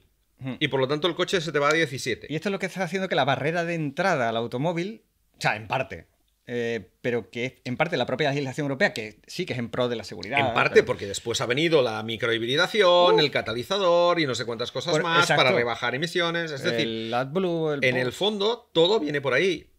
Antes que esto ya teníamos obligatorio el ABS, el SP, los airbags frontales y laterales. Es decir, toda una serie de elementos de seguridad, tanto activa como pasiva, que es evidente que han mejorado muchísimo la seguridad activa y pasiva de los que compartimos la carretera, pero que tienen esa componente que, sobre todo para los coches de bajo precio, los han encarecido muchísimo. Pero esto es algo que pasa mucho con la Unión Europea, es que tú puedes comprender, y en este caso lo comprendo abiertamente y claramente. Obvio, que no es como lo de la cuestión medioambiental puede ser más discutible, pero aquí yo entiendo que es en pro de la seguridad y tal, pero que son problemas que nos estamos encontrando como la venta de coches, que se está viendo agudizado por la propia normativa europea que está complicando el acceso al automóvil. Sí. Y luego el otro de la pinza aquí es que el coche barato es el que viene de China y eso pone en peligro a la industria europea y entonces ahora un poco lo que está haciendo la industria europea, y vamos a llegar a esto de los K-Cars, entre comillas, es reaccionar buscando un espacio en el que protegerse un poco de todo esto, creando una categoría nueva de automóvil que sería además casi 100% europeo. O al menos esa es un poco la propuesta que hay, sobre todo por parte de Renault, de Stellantis, ¿no? Que son los que han movido esto. Sí, sí. Mira. Explícame, porque esto lo sabes tú mucho mejor que yo. Hace muchos años, en el año 95, las marcas francesas, esencialmente Peugeot y Renault en aquel momento, tenían un problema. El problema era que el campeonato francés de rallies estaba abierto a los World Rally Car, que eran unos coches, a los grandes coches de Grupo A, que luego se transformaron a partir de 1997 en los World Rally Cars. Estos coches eran coches con motor turbo de 4 ruedas motrices que derivaban de coches de serie turbo de 4 ruedas motrices. El Lancia Integrale, los Mitsubishi Lancer Evolution, los Subaru Impreza, el Toyota... No, el Toyota Corolla no, porque ya fue World Rally Car. Esos eran los que dominaban el campeonato del mundo de rallies en esa época. Los Toyota, los Celica todavía. Con tracción a las 4 ruedas y motor turbo. ¿Qué pasaba?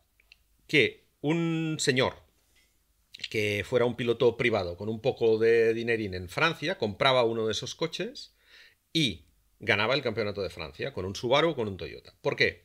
Porque ni Peugeot ni Renault tenían en sus gamas coches con motor 2 litros turbo y tracción a las 4 ruedas sobre los que desarrollar un coche de rallies. Y el reglamento obligaba a disponer de ese coche base. ¿Qué hicieron? Renault desarrolló un coche que algunos recordaréis que se llamaba Renault Clio Maxi, Kit Car. Y dijo, mira, yo parto de mi motor 2 litros sin turbo, pero lo meto más atrás en el coche. Le pongo revoluciones hasta 9000. Amplío el ancho de ruedas. Le hago una carrocería derivada de la del Clio, pero un poco más ancha. Me quedo en 900 kilos en lugar de en 1230. Y voy a tener un coche con el que yo, marca Renault, que me costará 2 duros desarrollarlo, podré competir en mi campeonato, que es el que quiero ganar. Contra un señor que se ha comprado un coche de estos que corren tanto.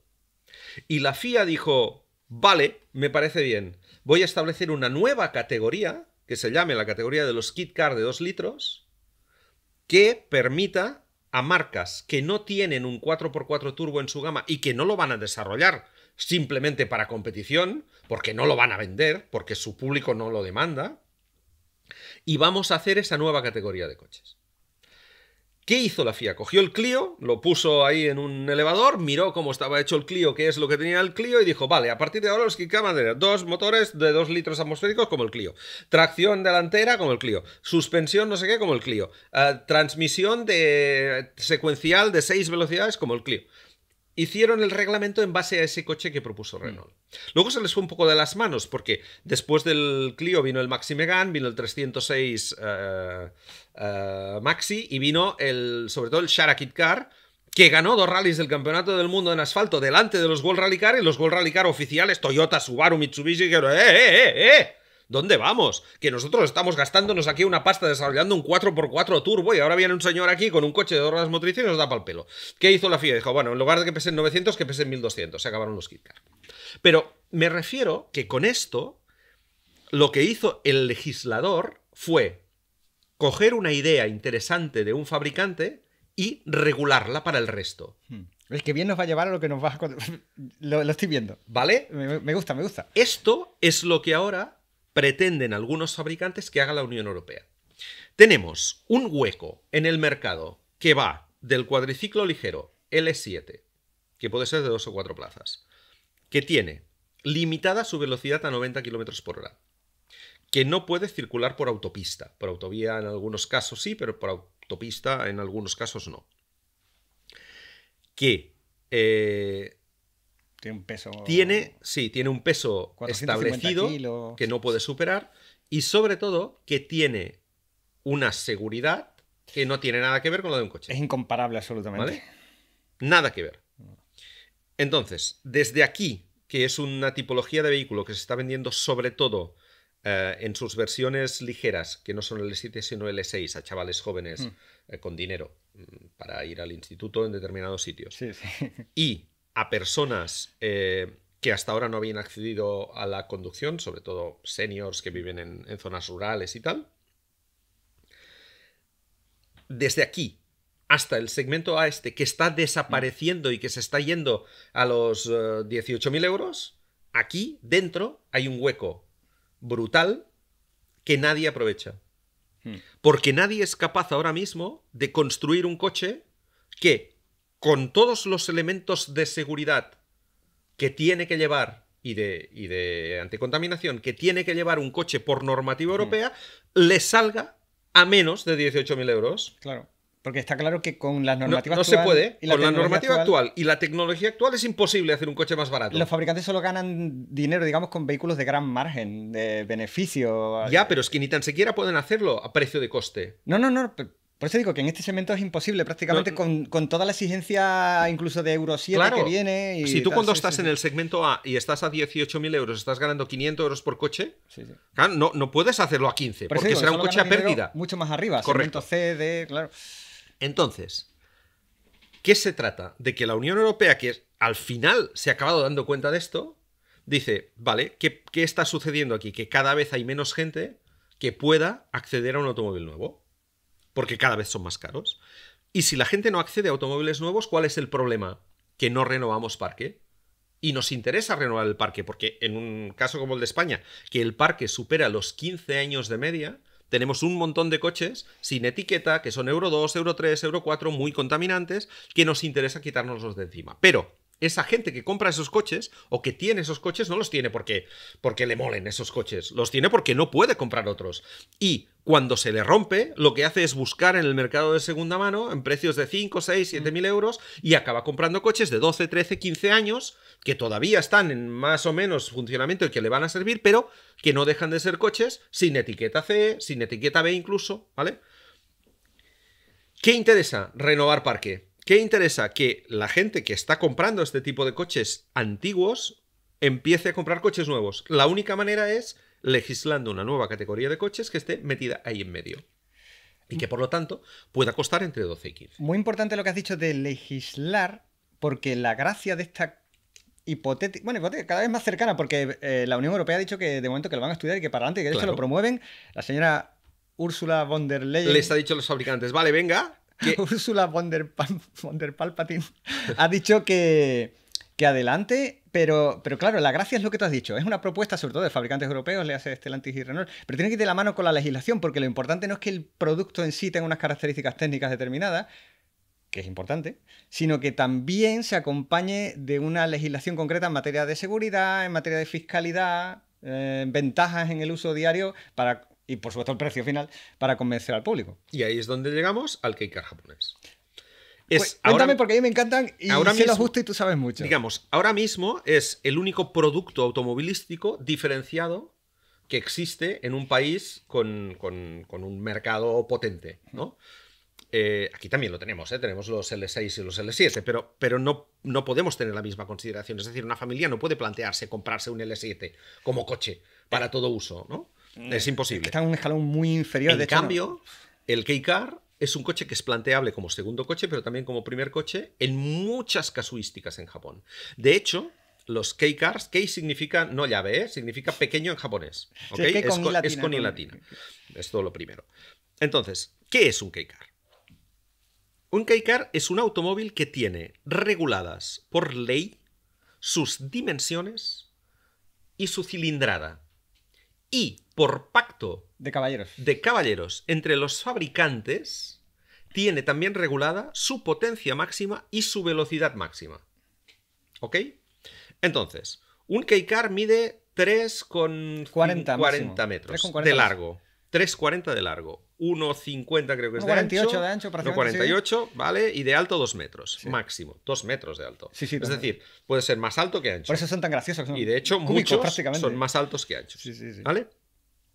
La regulación impone una cilindrada de 660 centímetros cúbicos. Y estas dimensiones y límite de cilindrada ha ido evolucionando desde la Segunda Guerra Mundial hasta hoy. Porque en Japón hay dos clases de coches, los Kei-Cars y los que no lo son. Desde que, después de la Segunda Guerra Mundial, el legislador japonés de entonces optó por crear esta categoría de coches a la que dotó de ventajas fiscales y determinadas ventajas añadidas. Por ejemplo, un Kei-Car en Japón paga menos impuestos de compra, paga menos seguro que un coche convencional, y tiene además una serie de ventajas añadidas en algunos sitios. Por ejemplo, sabéis que en Japón hay un problema de espacio. Entre otras cosas porque en Japón está prohibido aparcar en la calle. No se aparca en la calle. Los coches tienen que aparcarse o en casa o en un aparcamiento. Sea público gratuito, que los hay, o sea privado de pago, que los hay, muchos, más o menos baratos. En el centro de la ciudad son muy caros, pero por la noche son más baratos. Cambian constantemente las tarifas porque son libres y por lo tanto pueden, bueno, cada uno es libre de hacer lo que quiera. Hay aparcamientos en Japón de 3 plazas y una maquinita. Hay otros de 20 plazas, hay otros de 7 pisos, ¿vale? Pero todo el mundo tiene que aparcar o en casa, en un huequecito debajo de la casa, en un porche, o metido el coche dentro del espacio delimitado por la casa, no necesariamente en un parking, pero dentro del espacio delimitado por la casa, o tiene que aparcarlo en un parking. Y esto que tú nos estás contando no es que tú te lo hayas leído, tú has estado allí, no, lo has contado en vídeos, has explicado cómo se aparca en Japón. Esto es así. Deberías verlo porque está muy, muy divertido. Entonces, hay algunas ciudades que permiten que una persona que pone a su nombre un keicar no tenga que justificar que tiene un sitio donde aparcarlo. Porque hay muchas ciudades en las que si tú quieres comprar cualquier otro coche, lo que tienes que decirle al legislador en el momento en que tú compras el coche, es decir, yo seré el propietario de este coche con esta matrícula, con este número de bastidor, que aparcaré aquí. Porque si no, no te lo venden. No lo puedes matricular. Un coche si no convencional dices, te piden eso. Claro, si no dices dónde lo vas a aparcar. Entonces, el keicar está eximido de eso. Claro, ¿qué pasa? Que con todas estas ventajas, el keicar se convierte en un coche que para muchísima gente le vale en Japón. Japón es un país muy urbano, que cuando una familia decide que se va de vacaciones de Tokio a Kioto, se va en tren. Por lo tanto, se va en coche. Sí que es verdad que hay muchas que van en coche, pero hay muchas que van en tren. Por lo tanto, para moverte por ciudad, un keicar es perfecto. Y si necesitas salir a la carretera, tiene velocidad para ir por carretera. Sí, claro, porque va a 140. Que no es lo que pasa con los cuatriciclos, que es en plan, me voy a matar aquí. O no puedo entrar a la autopista, claro. Entonces, tú vas a Tokio y ves keikars por la calle. Pero dices, bueno, son 4 los que compran un keicar, porque la mayoría de los coches en Tokio son coches convencionales. Pero tú te vas a los Alpes japoneses, o te vas a la isla del norte, o te vas al sur, o te vas a los sitios más rurales y no ves un coche convencional. Hay muy pocos. Prácticamente todos son keikars. ¿Por qué? Porque para los desplazamientos pequeños, en lugares pequeños, es un coche perfecto, es ideal. Primero, porque es 4 plazas. Segundo, porque es enorme por dentro, porque como son cúbicos, aprovechan todo el espacio y tienen un morrito así súper corto. Es muy gracioso. Porque llevan un motor muy pequeñito y son tracción delantera. Entonces un motor muy pequeño metido ahí delante. Ahora están empezando a hacer los eléctricos. Honda ha lanzado el N eléctrico. Nissan tiene el Sakura, que en realidad es un Mitsubishi, porque Nissan no hace keikars, pero tiene el Sakura Nissan, y el Mitsubishi tiene, no me acuerdo cómo se llama ahora el Mitsubishi, que es idéntico, ¿vale? Pero también es eléctrico. Y Toyota está empezando, Toyota no, porque Toyota tampoco tiene keikars, los tiene, pero no son suyos, quien los desarrolla es Daihatsu. Está empezando también a trabajar en keikars eléctricos. ¿Por qué? Porque tiene mucha lógica tener un keikar eléctrico, porque son coches que hacen desplazamientos muy cortos y porque se pueden enchufar en casa. Y por lo tanto, la electrificación en Japón va a entrar por ahí, seguro. Va a entrar por los keikars. El caso de uso más claro para... Sí. El problema es el coste, pero a eso llegaremos luego. Vale, pero como para esos desplazamientos a ti te basta con un motor de 660 centímetros cúbicos, 64 caballos y un depósito de 20 litros o 30 litros que llevan, si eso lo trasladas al eléctrico con una batería de 20 kilovatios y un motor que te dé 70 caballos también te vale. Sí, es lo bueno. Que por lo tanto, va a ser muy barato hacer un keikar eléctrico, entre comillas, porque la batería va a ser muy pequeña. ¿Correcto? Son coches pequeños que pesan poco, que por lo tanto gastan poco. Y que van siempre a 40 por hora o a 50 por hora, porque se usan en ciudad y se usan en los desplazamientos entre pueblitos en Japón por la carreterita, que en Japón las carreteras son de 60. Ya. Por lo tanto, además es un tráfico muy pacífico el tráfico japonés. La gente va despacio, pero va despacio por cultura. De manera que para ellos este tipo de coches pueden electrificarse muy fácilmente. Y por lo tanto es una tipología de coches que en muchos sitios de Japón es muy popular. Llegaron al 40% del mercado. ¿40%? 40% del mercado japonés es keikar. Llegaron a ese. Sí, sí. Cuando llegaron a eso, las marcas dijeron, oye, que a lo mejor se nos está yendo un poco de las manos, y el gobierno subió un poco los impuestos a los keikar. Pero eso no ha hecho que se vendan menos. Porque el consumidor japonés ha interiorizado que ese es el coche que necesita. Por lo tanto, ya no lo compra por precio. Lo compra porque es el coche que mejor se adapta al uso que va a hacer. Y los japoneses, otra cosa no, pero racionales son un rato. Son pragmáticos y gregarios también. Entonces, si creen que algo es mejor para el conjunto, pues también... Si ese coche le va bien para su uso, compra ese coche. Déjate de comprar un Yaris Cross, que está de moda. Pero si es muy grande, si no lo voy a poder meter en mi huequecito pequeñito debajo de mi casita, que es pequeñita. Entonces, yo lo que necesito es un coche amplísimo por dentro que me permita llevar a los niños, que me permite ir al súper, y eso con un K-Car lo hago. Yo no necesito ir a 150 por la autopista, porque nadie va a 150 por la autopista. Son japoneses. ¿Vale? Entonces, esa idea del K-Car es la que quiere traerse a Europa. Eso sí. Que no como un calco, sino como una inspiración. La idea. Es decir, aquí no vamos a tener coches de 660 centímetros cúbicos de 340 por 2 metros de alto, no.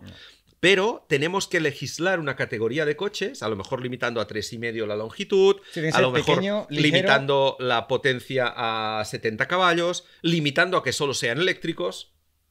Limitando a que solo sean eléctricos, probablemente porque son coches destinados a un uso urbano, probablemente estableciendo que no tengan que llevar, pues qué sé yo, el mantenimiento de carril, porque en ciudad no te hace falta y van a ser coches sobre todo urbanos, que no tengan alguna de esas otras ayudas a la conducción, que no tengan, por ejemplo, airbags laterales, que encarecen, porque al fin y al cabo, si te muevas a 50 por hora, no lo sé. Ese es uno de los debates que... No lo sé, pero ese debate hay que tenerlo y es lo que se está intentando. Lo interesante es que esto va para adelante porque la señora...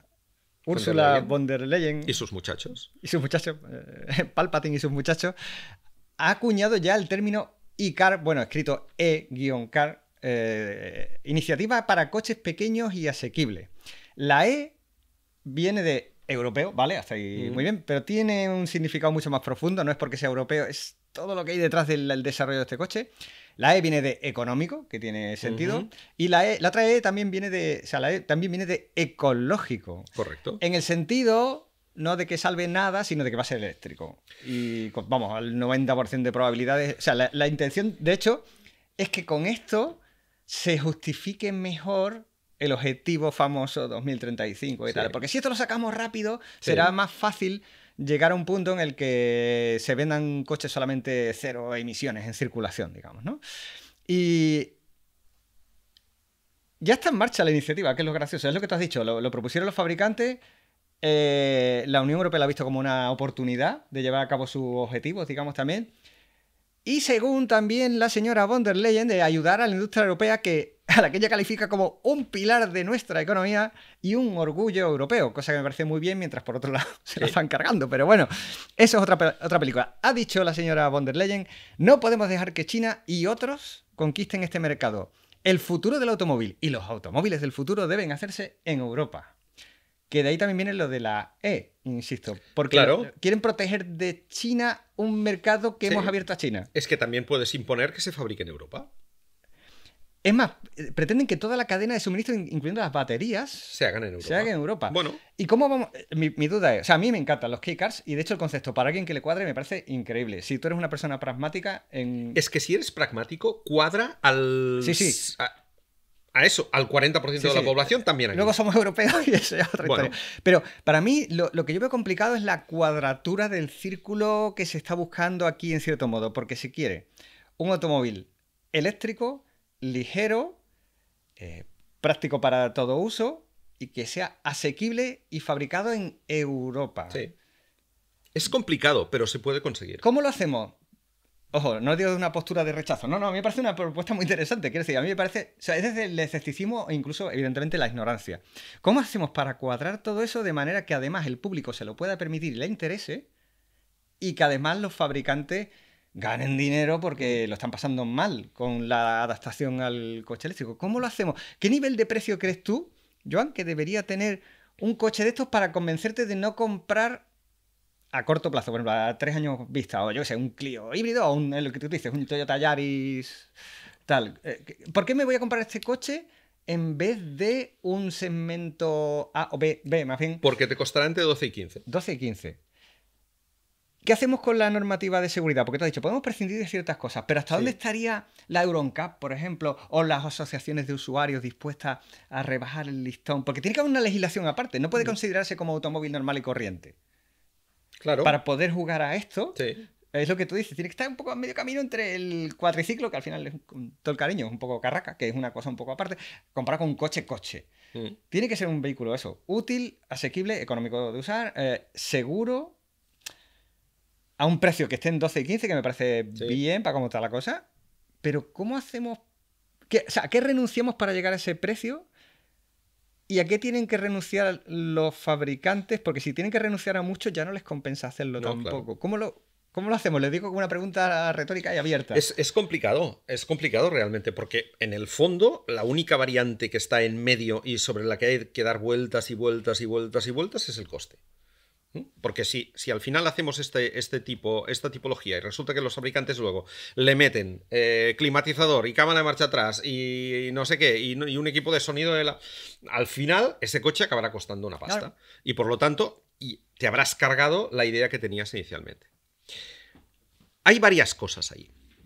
Una es el tema de la seguridad, ¿vale? Es evidente. De todas las ayudas a la conducción que ahora, ¿cuáles podemos suprimir teniendo en cuenta que va a ser un vehículo de uso esencialmente urbano? La segunda es, ¿dónde ponemos el listón, el tope máximo, por ejemplo, o el tope mínimo, porque aquí debería ser un tope mínimo? ¿Dónde ponemos, por ejemplo, el tope mínimo de autonomía? Lo ponemos en 150 kilómetros. Claro, lo ponemos en 150 kilómetros y ya lo subiremos a 200 dentro de 5 años cuando haya evolucionado la tecnología. Es decir, en el fondo, si tú puedes legislar de muchas maneras, puedes decirle al fabricante, no puedes hacer una batería de más de 20 kilovatios. O no puedes hacer una autonomía de menos de 150. ¿Qué necesito yo para hacer 150? 20 kilovatios es lo mismo. Es decir, sí, me imagino puedes que hacerlo de las dos, porque la tecnología puede cambiar y entonces quizás la eficiencia energética sea distinta. En correcto. Un caso, entonces puedes hacer las dos cosas ahí, ¿no? Pero algo tienes que poner, porque tienes que poner un mínimo. Es un mínimo que poner. Sí, pero como quiero hacerlo eléctrico, voy a buscar que tengan una batería muy pequeña. ¿Por qué? Porque de esta manera costará menos y pesará menos, que es también lo que estoy buscando, ¿no? Luego hay otra cosa, y es hasta dónde nosotros estamos dispuestos a renunciar ¿a qué estamos dispuestos a renunciar en un coche? Por ejemplo, Citroën ha lanzado el EC3 eléctrico en 2 versiones. De una a otra hay 8.000 euros de diferencia o 7.000 euros de diferencia. Porque, por ejemplo, la que es más básica lleva llanta pequeña con tapacubos, no lleva ningún elemento ornamental exterior, dentro no lleva pantallas. Utilizas el móvil. Sí, usas el móvil. Por lo tanto, no tiene radio, no tiene navegador, no tiene climatizador, no tiene. Como a mí. Claro, no tiene muchas de las cosas que le pedimos a un coche cada vez que. No, es que, claro, si no tiene pantalla, ¿cómo voy a comprar un coche sin pantalla? Coño, si llevas una en el bolsillo, ¿para qué necesitas otra? Es que igual hay un cliente para Es decir, esto. Instala esto y usa esto, que esto es un equipo de música, es un navegador, es un montón de cosas esto. Pues úsalo en el coche también, ¿no? Lo vimos en el Mobilize Duo, vídeo que nos trajo Sergi y tal, que todo era a través del móvil. La verdad es que era una solución al final. Correcto, al final acaba siendo una solución, porque esto lo tenemos todos, seguro que lo tenemos todos. Por lo tanto, con que sea compatible con nuestro coche nos basta, porque es nuestro móvil y nuestro coche. Hagámoslo compatible y por lo tanto nos ahorraremos el hecho de duplicar en el coche cosas que ya tenemos. Luego tiene que ser pequeño, tiene que ser con una serie de cosas que lo hagan fácil de fabricar, es decir, muchos paneles rectos, los K-Cars son rectos. Por lo tanto, los paneles de puertas de los K-Cars es un solo panel, no hay un poco de cuero y un poco de plástico y luego arriba tejido. Sí. No, los hombros del... Claro, simplifiquemos. Formas rectas que sean más fáciles de producir. Tejidos sencillos de interior, claro. Claro, tejidos más sencillos en el interior. Toda una serie de cosas que sí que es verdad que harán perder a los coches esa calidad percibida que tan de moda está. No hay que olvidarse. Y que, claro, ¿por qué? Porque en el fondo tiene que ser un instrumento. Esto me pasa cada vez que... No, las veces que me he montado en un helicóptero. Ajá. ¿Te sientas en un helicóptero? Oye, Hace un ruido del copón. Sí. Los asientos son la cosa más incómoda que hay. Vas ahí puesto así. Cuando cierra la puerta tienes que cerrarla 3 veces. ¡Clon, clon! 3 veces. O sea, no tiene elevalunas eléctrico un helicóptero, ¿vale? Es decir, es un aparato que está construido en función de lo que tiene que hacer y por lo tanto tiene que ser ligero porque se levanta, ¿no? Tiene que ser muy ligero, por lo tanto todo lo que hay dentro tiene que ser aquello... los mandos mínimos, no tiene pantallas, un montón de pantallas, un helicóptero de estos pequeños, tiene un trasto para... Y ya está, y vas a ojo y adiós muy buenas. Es decir, en el coche hemos metido un montón de cosas que muchas veces no necesitamos, que otras no utilizamos incluso, y que restarían precio. Entonces, para un K-Car a la europea, para un E-Car, lo que tenemos que buscar es todo este tipo de cosas. Claro. Ir a sacar de un coche todo lo superfluo. La cuestión para mí en este apartado es ¿a qué estaríamos dispuestos a renunciar? Porque eso creo que va... Primero es un fastidio tener que renunciar, porque es lo que hablaba antes de cómo ha cambiado todo de 2010 a ahora, ¿no? Por ejemplo, tú hace 5 años te comprabas un utilitario bastante decente con un cierto esfuerzo económico y a lo mejor de aquí a 5 años solo te puedes comprar esto con el mismo esfuerzo económico. Vale. Y, hombre, es un bajón. Sí, que es un bajón. Para sí, algunos, sí. para otros clientes les dará igual, que es lo que hablamos. Pero teniendo en cuenta, pues tú me has hablado mucho y me encanta, porque a mí me encanta la cultura japonesa y el tema de los K-Cars me parece divertidísimo y tal. Tema cultural. Sí. Yo comprendo perfectamente que en la cultura japonesa tú te adaptas a esto porque es bueno para ti y es bueno para la sociedad y contribuyes a facilitar el tráfico y la convivencia y tal. Pero es que no te adaptas, Juan Carlos. Es que la clave es el cambio de mindset. Es decir, tú no te adaptas a lo que hay. Tú compras eso porque es lo que mejor te va. Porque eres lo suficientemente pragmático como para darte cuenta que no necesitas un coche más grande, un coche más equipado. No lo necesitas porque no lo usas. No, por supuesto. Ese es el cambio de mentalidad. Es decir, aquí nosotros en España queremos el coche más bonito, más equipado, más que corra más, que gaste menos. Porque además se lo enseñamos al vecino y decimos, ¿has visto lo que me he comprado? ¡Ostras, no! Es que ahí es a donde Es que voy. Esa cultura... Este es el cambio cultural. Esto es lo bueno que tiene en este sentido el segmento de los K-Car japoneses. Que en Japón la gente dice, no, mira, me he comprado ese coche y el de al lado dice, mira qué listo. Se ha comprado realmente el coche que necesita y ha gastado solo el dinero necesario para comprar lo que necesita. No ha ido a más. A mí hay muchísima gente... Pero esa persona es mi padre. Bueno, pues habrá mucha gente Mi padre, al que le quiero más que nada del mundo, pero se compró un coche y yo me enteré de que se lo había comprado. Y era un coche de... anécdota. Coche utilitario básico, el acabado más básico, el que tiene el volante de plástico. Y le dijeron, bueno, el más barato es el de 3 puertas. Y le dice mi padre, ¿no lo hay con 2? Claro, claro. Mi padre es así. Sí. Y pues es una persona totalmente pragmática a la que quiero más que nadie en el mundo, pero que es un tipo de cliente que existe. Claro que lo hay. Y lo habrá mucho. Y como segundo coche del hogar, por ejemplo, esta tipología de coche es perfecta. Pero en el conjunto de la sociedad europea, o sobre todo en países más, digamos, mediterráneos, latinos, como aquí nosotros, costará más. Va a ser más difícil. Yo creo que los europeos del norte son más pragmáticos. Claro, en este igual... sentido. Por ejemplo, tú no dirías nunca cuál ha sido durante muchos años los 3 principales mercados europeos de segmento A. Segmento A, sí. Italia. ¿Italia? ¿Por coste? Pero porque allí no aparcan, allí... lo tiran el coche. Amontonan. Es de usar y tirar el coche. El coche lo ves aparcado en cualquier sitio. Y además lo usan... El coche lo sueltan, Italia, es como un patinete. Además, por precio, sí. En Italia se venderían muchos K-Cars. ¿Y los otros 2? Venga, sorpréndeme. Dinamarca y Holanda. Por Dinamarca cultura. y Países Bajos. Por mentalidad, cultura, por mentalidad. Porque no necesito más. Sí, porque mi dinero es muy importante como para gastarlo en un objeto que dentro de 7, 8 años voy a tener que malvender. ¿Ok? Entonces, prefiero gastar menos. Prefiero pagar solo aquello que realmente necesito. Y esta es la mentalidad japonesa. Y esto es el K-Car. Una señora que vive en un pueblo en los Alpes japoneses que utiliza el coche para ir de su casa hasta la parada del tren, que utiliza el coche para ir a comprar al supermercado de la esquina, que utiliza el coche para llevar a su nieta no sé dónde, no necesita un coche grande, necesita un K-Car. Y en Japón la gente no dice qué me gustaría comprarme, sino qué necesito. Y esta es la clave, esta es la diferencia.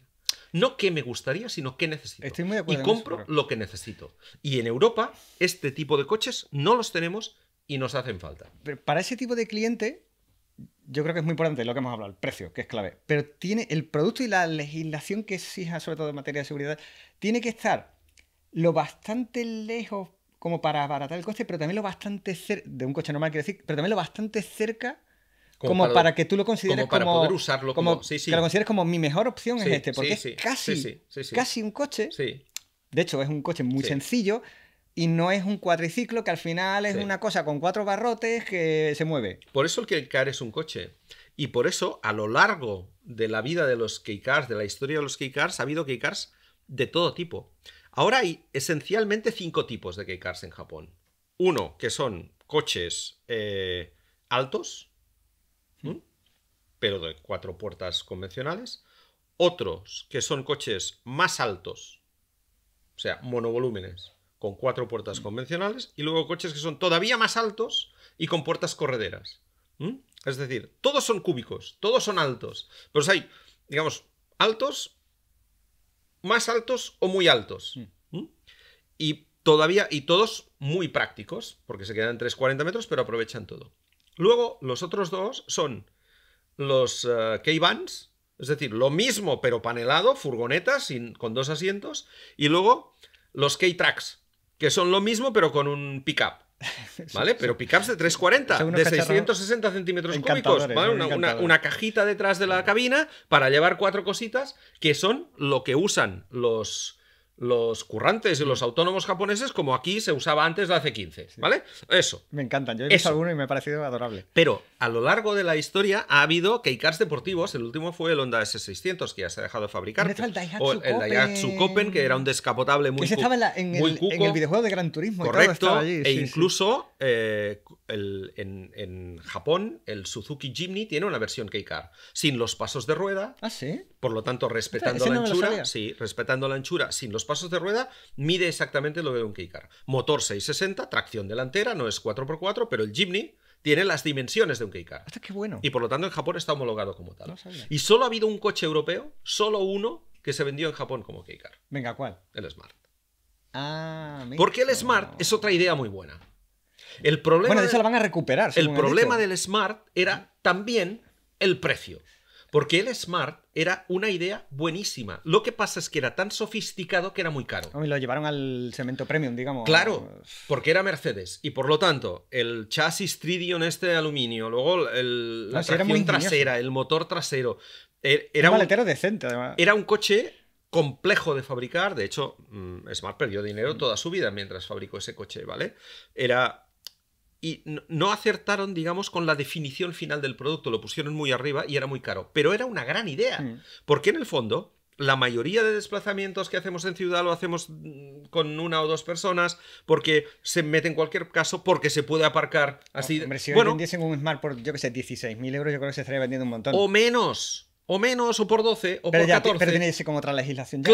Claro, por eso es lo que se está planteando y eso es a lo que para mí es un aspecto crítico, tiene que ser lo bastante barato y lo bastante bueno, entre comillas, o sea, cercano a un coche y tal. Sí. Luego yo creo que, volviendo a lo de... Son 2 temas más solo que se me ocurren relacionados con esto. Uno era ir de la mano el producto y la fabricación y la definición del producto con la legislación. Y luego las ventajas que se te apliquen en el uso, ¿no? Yo qué sé, descuentos en zona azul. Por ejemplo. Porque gratis no va a ser. A la larga no va a ser. A la larga no, pero sigue habiendo muchos sitios donde aparcar un eléctrico es gratis, ¿no? Pues entonces los peajes, eléctricos ya ejemplo, no, pero esto sí. En peaje, si eres un K-Car, paga la mitad.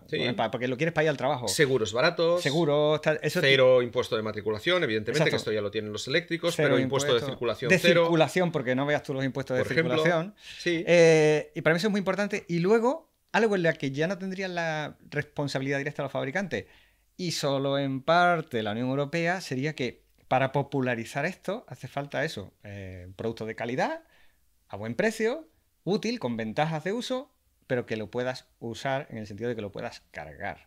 Si se empiezan a vender miles de estos vehículos que serán eléctricos, hace falta miles y miles de estaciones. O sea, que tiene que ser un impulso europeo, a ver si de verdad ya, para promover... Si es inevitable y la Unión Europea no se va a bajar del burro, que ya lo veremos el año que viene, del 2035, no solo para los usuarios de coche eléctrico, sino para usuarios de e-cars o K-cars eléctricos y tal, es fundamental tener una estación que no tendría que ser de carga rápida, que es lo bueno de esto también. No, claro, por ser porque baterías para 20 pequeñas. kilovatios, 25 kilovatios Con que tuviese una carga de 7, sí. la típica normal de estación pequeña de corriente alterna, ya valdría, pero tendría que haber un montón. Si eso se soluciona, sería un estímulo más, porque incluso lo veríamos como una ventaja, porque si se hace además que sea muy barata la recarga, sería otra razón más. Es más, si lo que tú cargas es un Keycar o iCar, descuento por ley bueno, por reglamento, de ley, lo que sea, te cuesta un 20% más barato. Siempre lo digo, estímulos positivos. Claro. Si hay un estímulo positivo y lo que tú dices, para la persona con mentalidad pragmática, esto es una gran idea, o podría serlo. Sí. Luego, veremos. Somos europeos, ya veremos si llega. Veremos si llega. Así que en conjunto yo creo que esto da para mucho y de hecho me gustará que en algún momento nos hablen más sobre esto porque sé que tienen más cosas que contar sobre esto que no se pueden contar todavía. Bueno, os lo voy a decir para terminar. Hoy es lunes, día... No sé de qué día es. 29. Gracias, Miquel. Día 29. El día 8 vamos a publicar un vídeo en coches.net de un coche que ya hemos visto y que ya hemos hecho el vídeo, que viene a ser esto. Es decir, un coche pensado para ser barato, eléctrico, con unas dimensiones parecidas a las de un Keycar, incluso más pequeñas, del que no os puedo contar nada más porque está embargado y por lo tanto ahí. Pero día 8... creo que termina el embargo a las 10 de la mañana, vídeo dentro y ahí lo podréis ver. Yo creo que es muy interesante porque da una idea de por dónde... Yo termino ese vídeo diciendo, yo si fuera el CEO de esta marca, cogería este coche, me lo llevaría a Bruselas, se lo pondría a Úrsula. A Úrsula von der Leyen ahí encima. Úrsula, siéntate un momentito conmigo. Y le diría, esto es lo que tienes que legislar. Lo veréis el día 8. Así que nada, vamos a parar. Dalmau, 1h30 y pico. Bien. Qué maravilla. 1 hora y media, que es lo que habíamos planeado. Sí, lo hemos conseguido. Lo hemos cuadrado. Al final, después de 14 programas más o menos vamos afinando. Ya lo tenemos esto. Dicho esto, el 15 seguro que dura 2 horas y media.